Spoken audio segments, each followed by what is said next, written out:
Ассалаумағалейкум достар, сіздермен бірге IT әлем каналы. Бүгін біздің алғашқы Python программалау тіліне арналған видео сабағымыз, дәлірек айтқанда ағылшынша Python деп аталады. Видео сабақта мен де Python тілі деп айтамын. Егер Python деп айтуды үйреніп қалсаңыздар, менің айтылуыма назар аудармаңыздар, кешірім сұраймын. Соңғы кезде бұл программалау тілі өте танымал. Өз рейтингісін түсіргісі келмейді. Танымалдылығы бірнеше факторға байланысты. Бірінші, Python тілінің синтаксисі өте қарапайым. Python тілінде программа жазу да оңай, программаны оқу да оңай. Егер сіз программалау әлеміне жаңадан келген болсаңыз, осы тілді үйрену өте қолайлы болады. Және де Python тілі кросс-платформалы тіл болып табылады, яғни Windows операциялық жүйесіне жазылған программа басқа да операциялық жүйеде, атап айтқанда Mac, Linux-те оқыла береді. Келесі, Python тілінің функционал жағы өте мықты. Көптеген библиотекасы бар. Бұл библиотекалар әртүрлі мақсаттағы жұмыстарды істей алады. Мысалы, Python тілінде сіздер веб-приложение құрай аласыздар, десктопный приложение жаза аласыздар, ойындар, скриптер, әртүрлі мақсаттағы әлеуметтік желідегі боттар құрастыра аласыздар. Егер сіз оқушы болсаңыз, сізге керемет жаңалық бар. Біздің қазіргі оқулықтарда бастапқы Python тілінің негіздерін оқытылуда.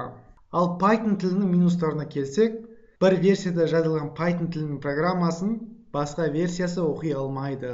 Мысалы, өткен жылы 2.0 версияларына жазылған программа соңғы версияны оқи алмайды. Келісіп алайық, біз бұл видео сабақтарда тек соңғы актуальды версияны қарастырамыз. Python программа тілінің негіздерін бастамас бұрын біздер Python тілінің интерпретаторын орнатып алуымыз керек. Ол үшін бізге деструктив қажет, оны біз Python тілінің ресми сайтына кіріп, жүктеп аламыз. python.org сайтына кіреміз. Ресми сайты осылай ашылады. Download менюін табамыз. Осында тұрған соңғы версияны жүктеп аламыз. Дәл қазіргі соңғы версия 3.8 версия. Айта кетерлігі, егер басқа ескі версияларды жүктеу қажеттілігі туындап жатса, ол релиз менюіне кіріп, қалаған версиямызды тартып жүктеп алуымызға болады. Windows-қа арналған 3.8 версиясын жүктеп аламыз. Егер сізде басқа операциялық жүйе болса, менюден өзіңіздің операциялық жүйеңізді таңдап жүктеп аласыз. Жүктегенде Add Python to Paths деген жерге белгі қойып кетеміз. Бұл Python орнатылғаннан соң бірден адрес көрсетпей интерпретаторды шығаруды көрсетеді. Келесі, егер сіз бірден Install Now деген сөзді бассаңыз, программа Application Data'да орналасады. Көбінде бұл папкада скрытый болады, сондықтан және оған жету жолы тым ұзақтау. Біз бұл жерге орнатпауды кеңес береміз. Екінші тұрған Customize Install басамыз.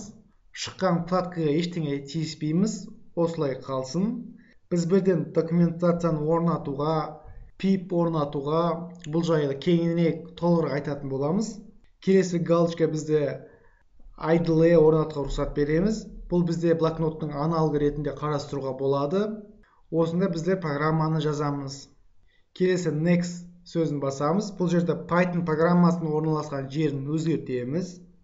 Компьютеріңізде бір папканы таңдаңыз. Мен дискісіда папка құрамын. Менде қазір папка құрылған. OK деп программаны орнатамыз. Successful деген сөз шықты. Енді өзімізді құттықтай берсек болады. Программаның дұрыс орнатылған тексеру үшін Windows-та cmd командасын жазамыз. Командалық бөлікке Python деп жазамыз. Бізде командалық бөлікте Pythonның версиясы шығып тұр, мінекей. Келесі тәсіл IDLE арқылы тексеру. Командалық бөліктің IDLE ашып аламыз. Бұл IDLE командалық строкадан ыңғайырақ болады. Осы жерде математикалық операциялар жазсақ болады. Бізге жауаптарын шығарып жатыр. Келесі сабақта Python тілінде алғашқы код жазуды үйренеміз. Егер осы сабақ бойынша установка жасау бойынша сұрақтар, мәселелер туындап жатса, комментке жазсаңыздар болады. Дәл қазір біз сіздермен қоштасамыз. Келесі жүздескенше.